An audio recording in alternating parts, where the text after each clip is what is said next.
Hello everyone. Welcome to my channel Risk Modeling Hub. This is episode 1, the foundations, and we are exploring the fundamental question: what is model risk management? Model risk management, or MRM, it is the process of identifying, monitoring and controlling the risks that come from using the models in business decision making. So whether it's financial forecasting, credit scoring or pricing models, these tools drive critical decisions. But models aren't perfect. They can fail, become outdated or make wrong predictions. This complete guide takes you from beginner to advanced level, covering the industry standards and the practical real world insights. Throughout this series, we'll explore four key pillars: models, risk, data, and governance. So, if you are new to my channel, let me tell you that I create easy to understand educational content on credit risk modeling and validation, Basel, IFRS 9, model monitoring, machine learning, and career guidance to help both the beginners and experienced professionals build successful careers in banking and analytics.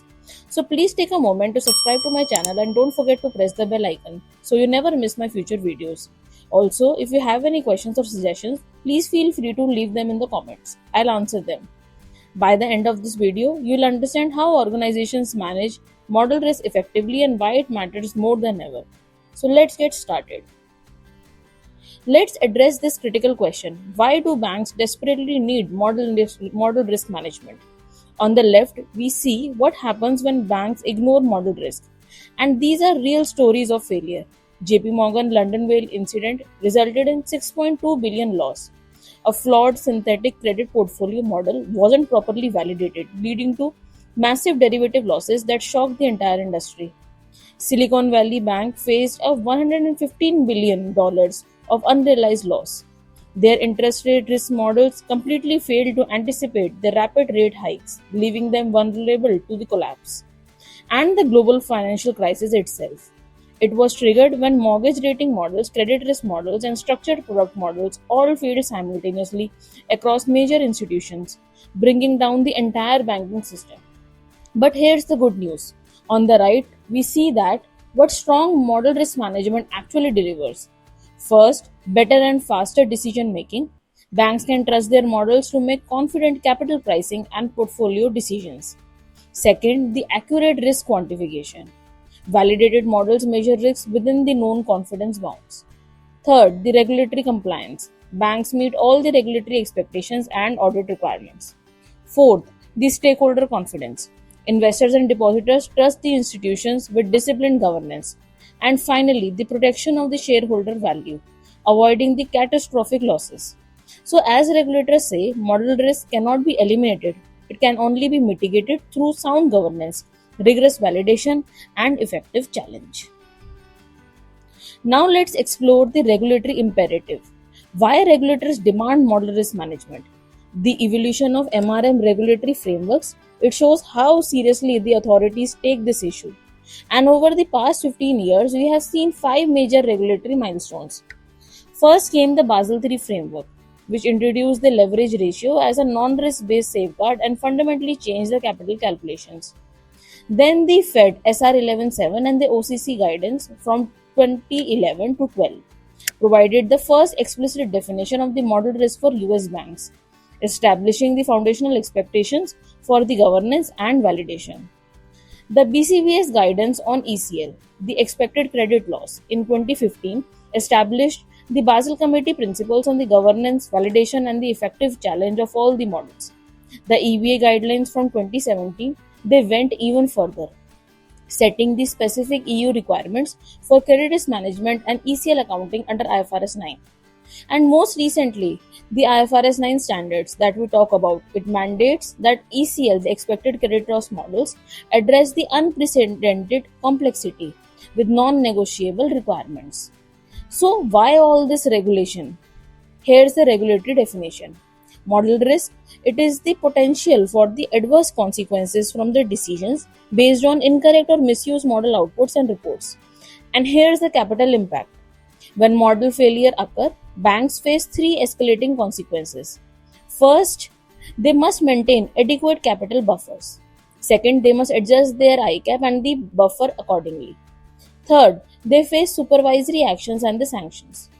So, the key insight is that MRM is now mandatory in major jurisdictions.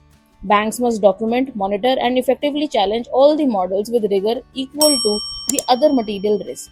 Failure invites the supervision action, higher capital requirements, and the regulatory sanctions. Now let's examine the operational and the financial consequences of model risk, the real impact on banks.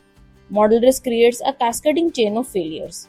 It starts with model errors like data drift, misclassification, calculation errors. And then these feed into the incorrect risk quantification, where loss given default, probability of default, and exposure at default all are misstated. And this leads to poor business decisions around the pricing, approvals, and capital allocation. So the consequences split into two categories. First category is about the operational impacts on your left. This include the automated decision failures in loan origination, credit limits and pricing, incorrect exposure classifications and monitoring, flawed provisioning and capital calculations, regulatory compliance violations under SR 11.7 and the Federal Reserve guidance, and ultimately the internal audit findings and the governance breakdowns. Next, the category is on your right is about the financial impacts. These are more tangible and severe. Direct losses come from approving the loans then default. Opportunity costs come from rejecting the good customers or accepting the bad ones.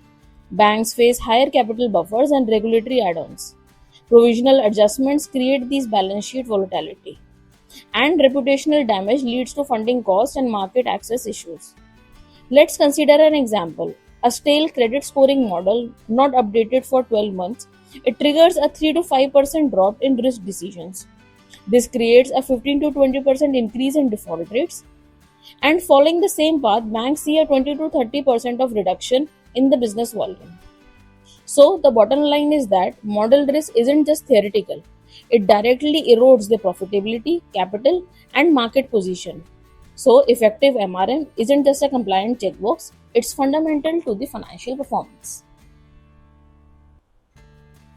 Now let's examine one of the most dramatic failures in the financial history, the flash crash of the May 6, 2010. The anatomy of this event unfolded in three cases. You can see there are three phases, right? At 2 If you can see the timeline at the phase 1 at 2:32 p.m. markets were in the pre-crash stability, trading normally with the standard liquidity. Then at 2:40 to 2:47 p.m., right, this crash hit, and in just 5 minutes the market experienced a free fall with an S&P of 500 plunging nearly 1000 of the points. And finally, by the 3:37 p.m., markets recovered within 20 minutes. So the scale of this event was staggering. Nearly 1 trillion in market value evaporates in the afternoon trough. The entire collapse and the recovery happened in just 36 minutes. And over 20,000 trades executed with the broken price execution. Right? Now what's caused this? 4 root causes from a model risk perspective. Let's discuss that. First is the model design error.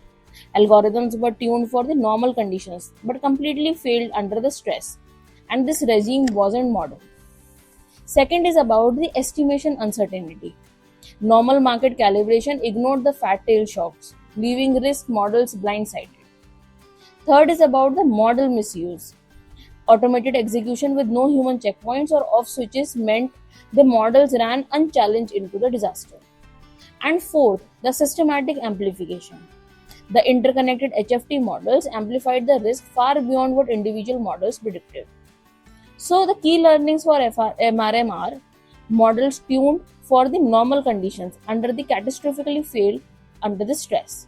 And you need effective challenge and automation governance. Stress test models under the extreme scenarios and mandatory circuit breakers and kill switches, these are essential. So the regulatory response was swift.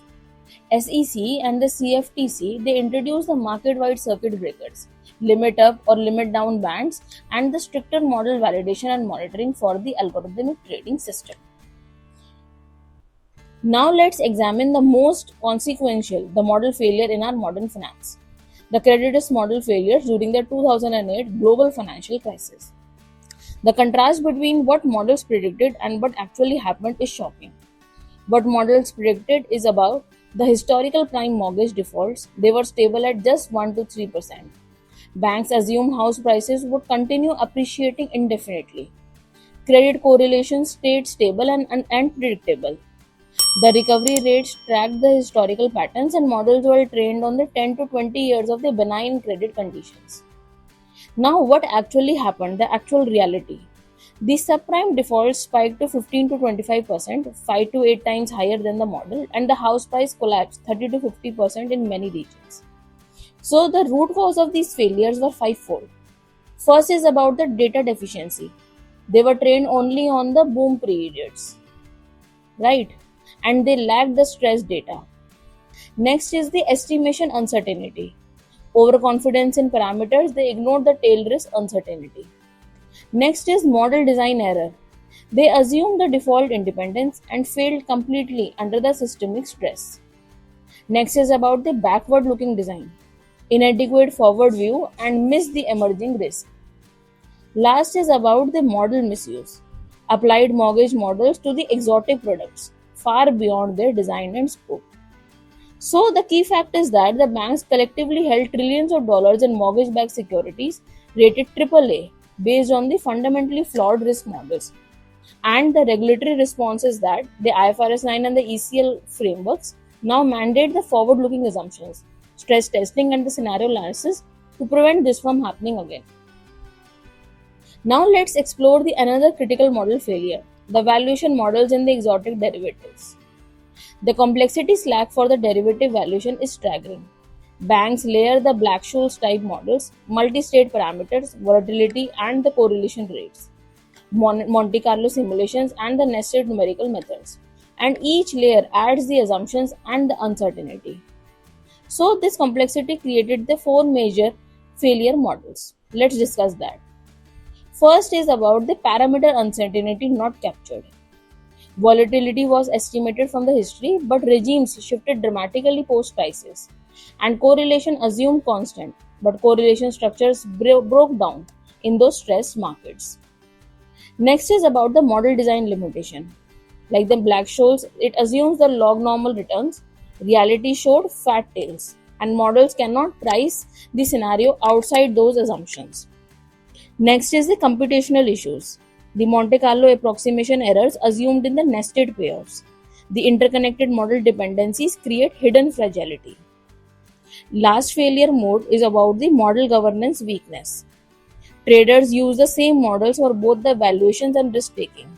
Insufficient independent validation by the second line, and model overlays not properly documented or they are challenged. So let's consider an example.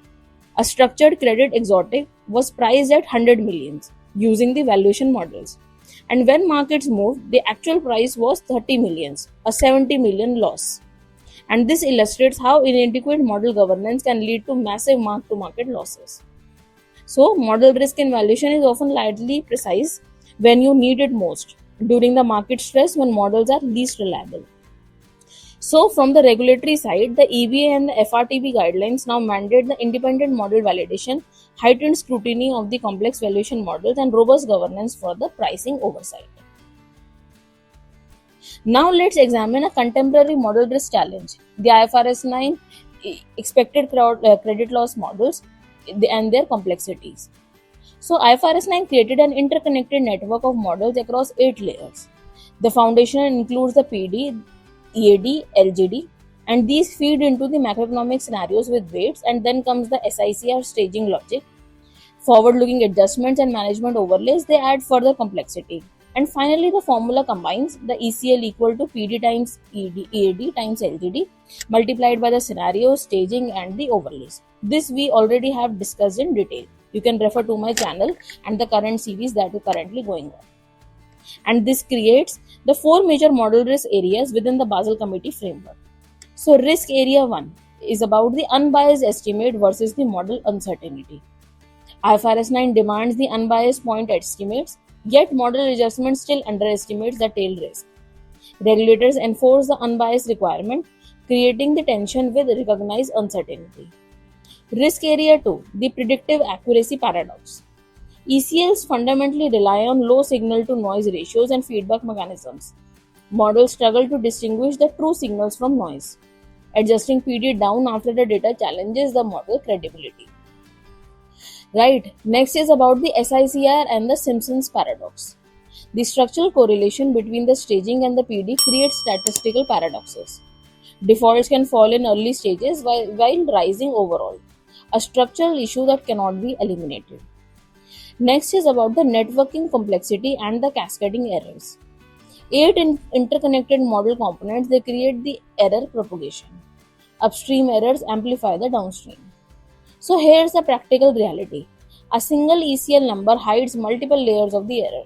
The bank reports one ECL of 2.4%, but underlying components show 1.1%, 8.5%, and further the layers of uncertainty. So the governance response is required here. Four disciplines addressing the structural and not incidental risk. Validate the error distributions across the entire framework and ensure the joint sensitivity analysis across the ECL and LGT plus EAD components. Maintain the granular consistency in the monitoring. Now let's clarify a critical distinction that regulators and auditors constantly emphasize. Model error versus model risk. What's the difference? These two terms are often used interchangeably, but regulators treat them very differently under the OCC and the Federal Reserve SR 11.7 framework. So, model error, it is a technical feature of the model itself. It's a deficiency, flaw, or limitation inherent in the model's mathematical, statistical design, estimation, or the implementation. Model error is measurable, testable, and often fixable through better data, methods, or code. And model error, they have three components: data errors from the missing values, poor quality or insufficient sample size. Design errors, they are oversimplified reality, wrong math assumptions or computational approximations. And the estimation errors, right, from the parameter uncertainty. So, logistic regression models where relationships, they aren't truly linear. PD estimation on this data from only 2 to 10 years of history, assuming the normal distribution when default data shows heavy tails, and models assuming the independent defaults when defaults are strongly correlated. So, model risk by contrast is about the impact. It's the potential for the adverse financial, operational, or the reputational consequences arising from the decisions based on incorrect or misused model outputs. Model risk is about the real world harm and not the model internals. Okay.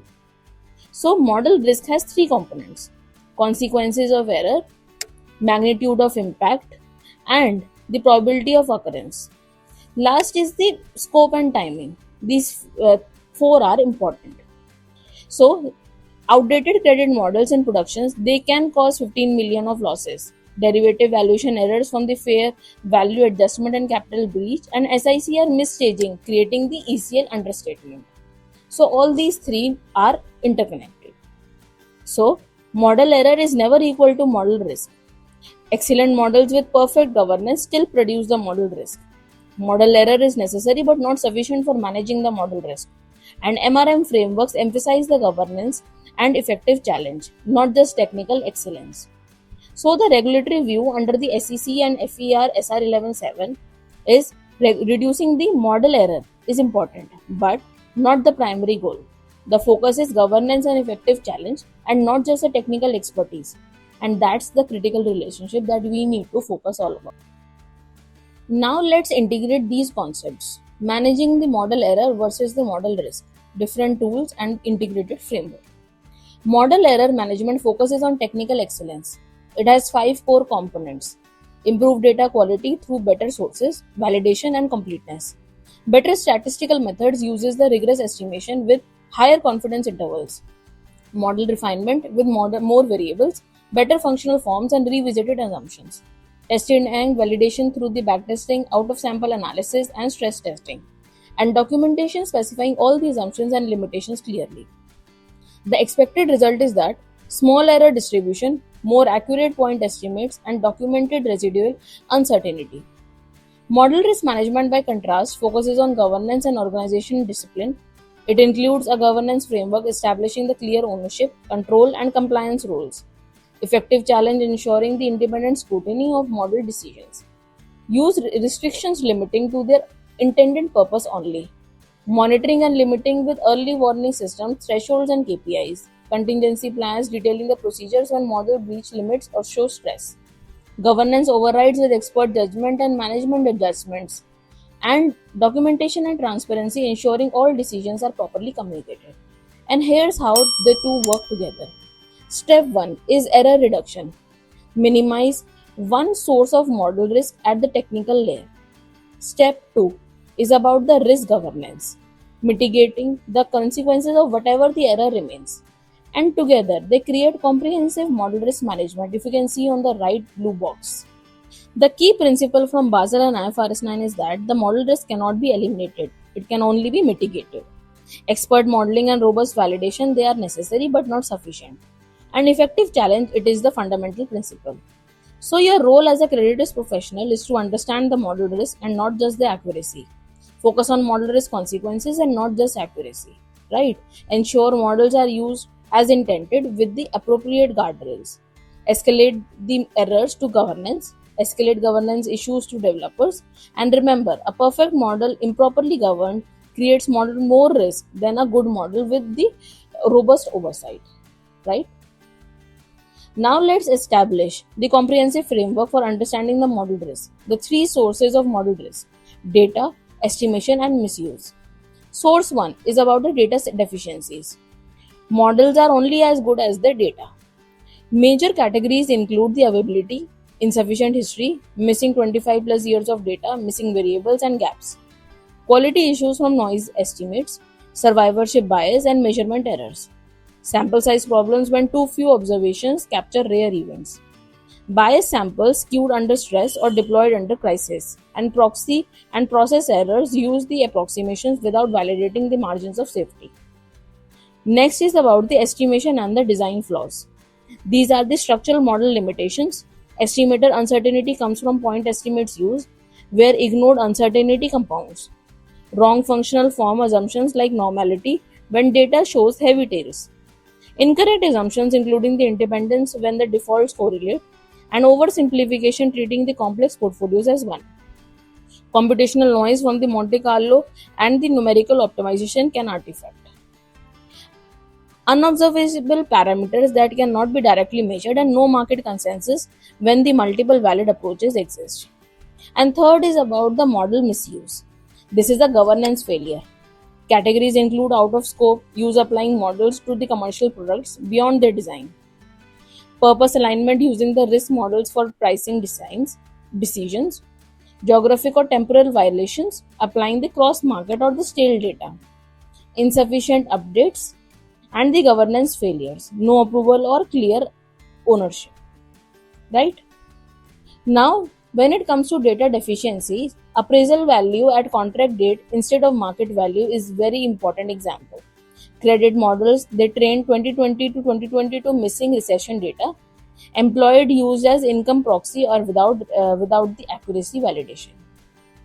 When it comes to estimation and design flaws, the logistic PD assuming the independence when defaults are correlated, if you do that, right? LGD estimates on the uncontaminated credit losses under the non-stress regimes. So basically, data gaps widen the estimation uncertainty. Hidden uncertainty creates scope for misuse, and poor governance amplifies all three compound uncertainties. The regulatory guidance is clear. Where does model risk come from? The data, estimation, and misuse. Each carries specific examples from your bank's ECL credit models and the SR 11.7 regulatory framework. Now let's examine how banks organize the model risk management. The MRM framework from boards to operations. The governance hierarchy has three levels. At level 1, the board of directors holds the ultimate accountability. They approve the MRM frameworks and model risk expertise. They receive reports on the material model risk and provide oversight and not just execution. At level 2, the CRO and the senior management, they own and implement the framework through the cross-functional coordination. They ensure the three essential roles operate properly, and they escalate the material risk to the board. At level 3, the MRM function, typically a chief model risk officer or independent function. They manage the enterprise model inventory and the classification, and they develop and issue the MRM policies. They conduct the annual risk assessment of all the models and approve new models and changes. And they coordinate the central repository ownership. And the three roles creates checks and balances. The core principle is that the builder cannot audit the builder. So role 1 is about the ownership that resides with the business lines, finance and risk users. They own the model development and deployment. They understand the model limitations, they report errors and issues, they are accountable for approved uses, and they maintain full documentation. Role 2 is about the control, which is the independent validation unit, the second line. They conduct the independent model validation. They set the limit on model use. They monitor the ongoing performance and they conduct the effective challenge and critique. And they recommend the model adjustments or escalate the limit breaches. Role 3 is about the compliance that resides with the compliance and the internal audit, the third line. They monitor the MRM policy adherence, they conduct the governance execution audits, they verify the documentation completeness, they conduct the regulatory reporting, they test the governance effectiveness, and they provide the independent assurance to the board. So, for a PD model on retail mortgages, ownership validates the model developments and the updates, control validates the model accuracy through credit risk validation and threshold challenges, and compliance tests the governance adherence through internal audit. The MRM policy framework establishes the governance expectations, model documentation rules, validation requirements, escalation procedures, and capital buffer policy, all board approved. So, the key principle is that the three roles create checks and balances. The builder cannot audit their own work. This independent validation and challenge is fundamental to effective MRM. Now let's walk through the complete model lifecycle from concept to retirement, the 7 phases where model risk appears and how MRM mitigates it. The lifecycle has 7 phases in the continuous cycle. Phase 1 is about scoping and approval. The key model risk here is design flaws and wrong assumptions. MRM mitigation involves technical review and effective challenge before the deployment. Phase 2 is about the development. Risk includes data gaps and parameter decay. MRM requires performance monitoring, limits, and alerts to catch the issues early. Phase 3 is about the validation. The risk is weak or insufficient testing coverage. MRM mitigation uses the independent validators with rigorous testing rigor. Phase 4 is about the governance approval. Risk is model applied for wrong purpose or scope. MRM requires clear use restrictions and MRM governance sign-off.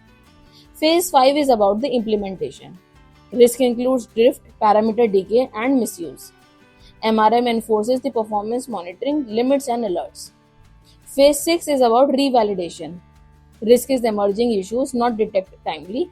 MRM conducts a periodic challenge and threshold triggers for escalation. Phase 7 is about modify or retire. The cycle continues or the model is retired and replaced. Continuous monitoring and revalidation cadence. So, throughout this life cycle, monitoring tracks performance metrics, backtesting results versus the predictions, and full revalidation occurs annually or at tier 1 review, or when the frequency dictates by the risk level. So, here's a regulatory imperative from the SR 11.7. The documentation must be complete enough for a third independent party to understand and replicate the model without the original developer. The documentation package requires 8 mandatory artifacts. Model charter outlining the purpose, scope, and the intent use. Methodology report with math assumptions. Data documentation on source and data quality checks. Testing results from backtest, stress, and sensitivity. Change history documenting what, why, and when validated. User manual for how to interpret. Limitation and assumptions clearly stated. And risk oversight responsibilities defined. MRM checkpoints questions every review must answer. Has the model regime shifted? Are the data quality issues emerging? Have the market conditions changed? Is the model used only for the approved purpose? Are the original assumptions still valid? So, the key principle is that the model risk is continuous. Effective MRM requires monitoring throughout the entire life cycle and not just at the inception. Now let's explore the heart of the model risk management. The effective challenge, the central MRM principle that makes everything work.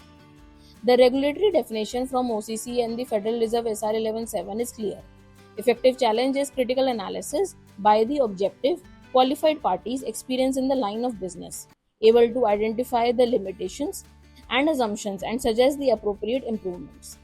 So, the effective challenge has 5 components: critical analysis that questions every assumption, interrogates the logic, and tests edge cases under the stress scenarios, challenge the builder jurisdictions with rigor.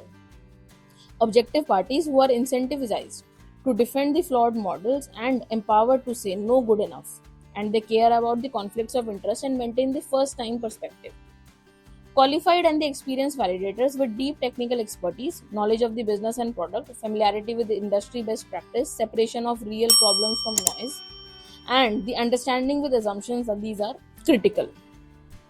Identifying the limitations by recognizing the data quality issues and spotting the functional form problem, and suggest the improvements by proposing the practical solutions, balancing the rigor with the practicality, building the validator credibility, and creating the positive tension.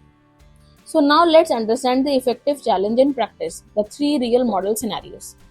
First scenario is about the PD model challenge. Here the developer claims the rare historical default in 2010 to 2020 anomaly and challenge the questions. What's the confidence interval on the PD estimate? Does data cover a benign period? How does the model behave under stress? And why logistic? Did you conduct the heterogeneous testing across the borrowers? These are some of the questions that arise when it comes to the PD model challenge. Next scenario can be about the SICR rule challenge under the IFRS 9. Developer says the rule creates correct stage mitigation, but you can challenge the question.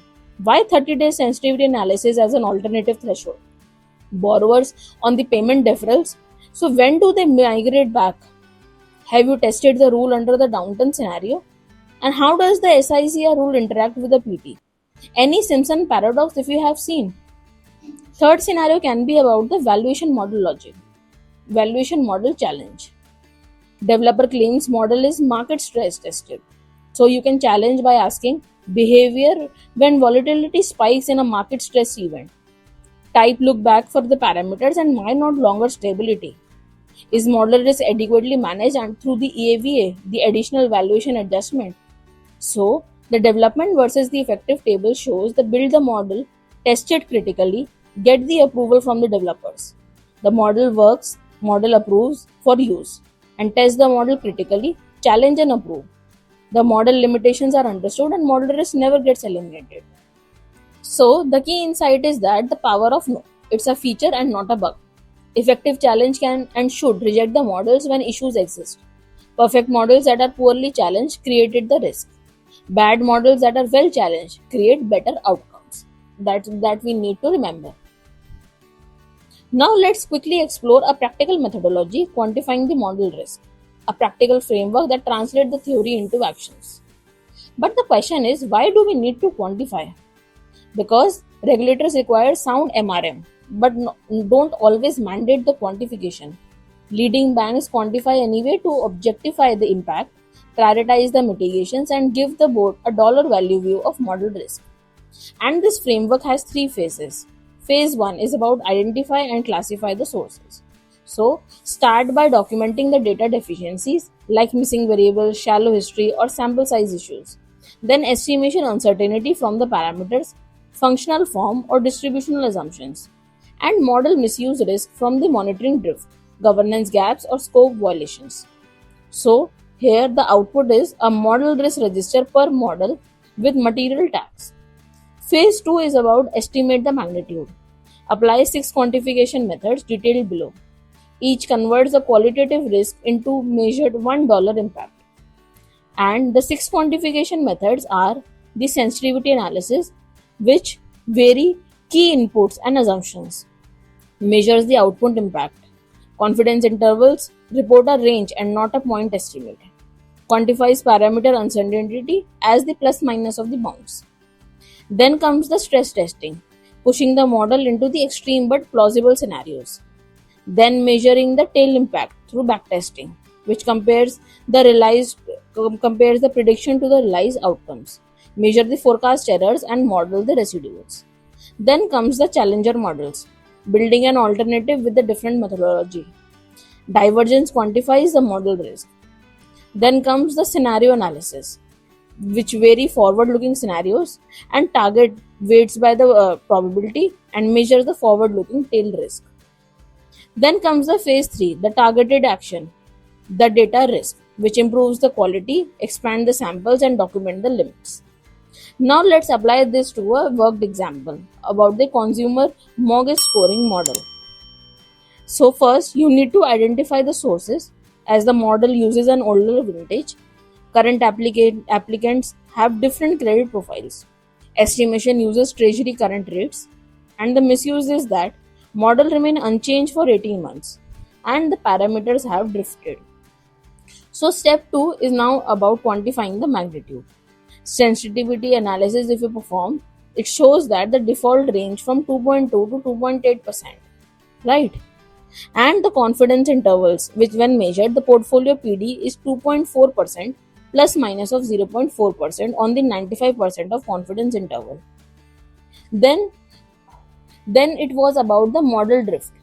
It was refit on the new vintage, and then the things were measured. Now, the step 3 is about translating to financial impact. Right, you need to determine the estimation error and need to determine how the model has drifted and what's the approved cost has come out. So, the total exposure and response is about 32 million per year. The response is that you need to improve the data quality, revalidate until revalidation is complete, and the segmented level monitoring. So, model risk quantification is not just theoretical. Leading banks translate it into dollar impact the board can see. Model risk could cost X dollars, and here is our mitigation plan. This specifies the risk and directs the resources to models that matter that most.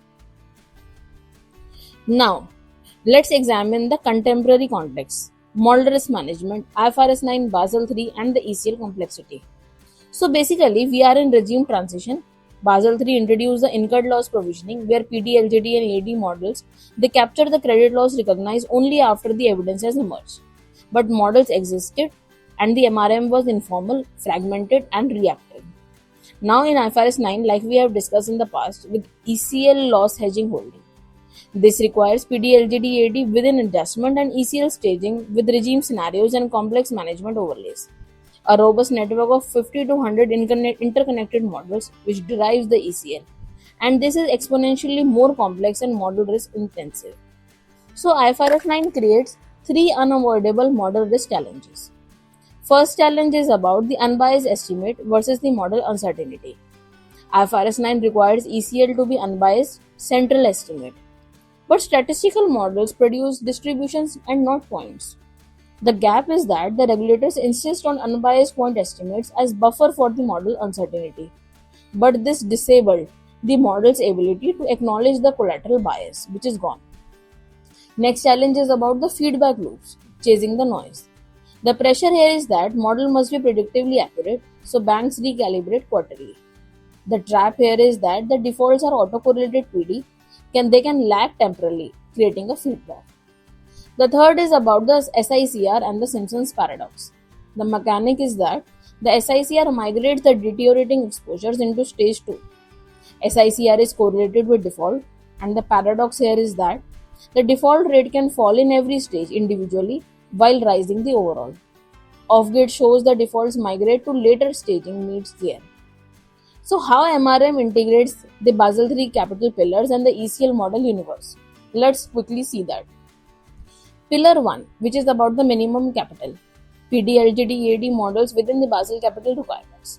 Material errors translate directly into over or under the statement of regulatory capital. Pillar 2 is about the supervisory oversight. Every bank's internal model is captured here as a capital buffer. Regulators enhanced and the independently challenge. Pillar 3 is about market disclosure. Banks must disclose the credit risk and model uncertainty, showing the stakeholders that model uncertainties are understood and governed. The ECL model universe. Every ECL model sits inside a bank. PD, predicting default probability. EAD meaning drawing at committed lines. LGD is about loss given default. Then comes the management overlays framework. Every model risk driver impacts all the three, and that's why the demand for MRM still exists. So where model risk hides in ECL process? Every PD LGD component carries the estimation error. SICR these thresholds, they are judgmental. And where is the signal? Forward-looking adjustments, these are judgmental dependent.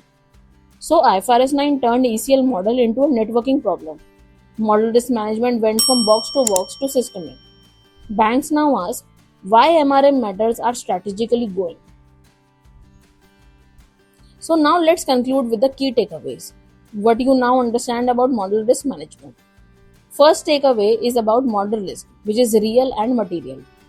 Historical crises like London Whale, Silicon Valley Bank, the global financial crisis directly impacted the capital provisions and profitability regulatory mandates reflects this seriousness. Takeaway 2 is about the three sources and three solutions. Data deficiencies, it requires quality controls and estimation uncertainty quantification. Model misuse governance and manage all three in an integrated way.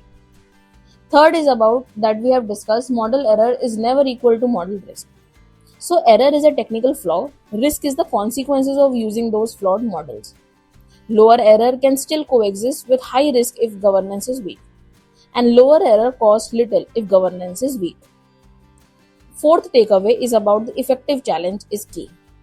Expert modeling is necessary, but it's not sufficient. Independent critical analysis of assumptions and alternatives is what truly mitigates the model risk. Fifth takeaway is about IFRS 9 and Basel III, which made this urgent. ECL complexity has created unprecedented model risk. Banks without the robust MRM framework lack critical governance and infrastructure. So, for your career and interview preparation, develop a deep grasp of the IFRS 9 and Basel III guidance. Understand the holistic risk, thinking beyond just the technical detail. Demonstrate the appreciation for governance and effective challenge. Show how the models drive decisions and real losses. Understand the signals credibility in Big Four banking and audit roles.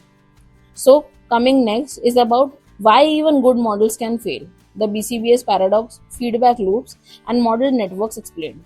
We'll explore Simpson paradox and IFRS 9 staging, feedback correlation issues, ECL network cascade effects, and when excellent models create system-wide risk, real cases of good models failing, advanced governance solutions, hidden mechanism sector, prior alert, frameworks to detect the early warning.